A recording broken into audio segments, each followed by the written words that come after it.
لیکن اینک دستان کسی که مرا تسلیم می کند با من در سفره است. در حقیقت پسر انسان باید جان خدا فدا سازد، زیرا خداوند چنین مقرر فرموده است. ولی وای بر کسی که او را تسلیم کند. خداوندا برای ما بگو که خیانتکار کیست؟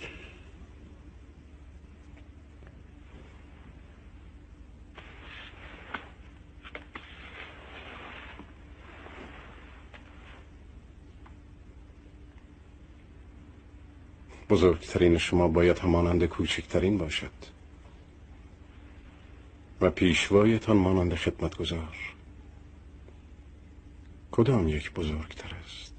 آن که به قضا نشیند یا آن که خدمت کند؟ بیشک آن که به قضا نشسته است. لیکن من در میان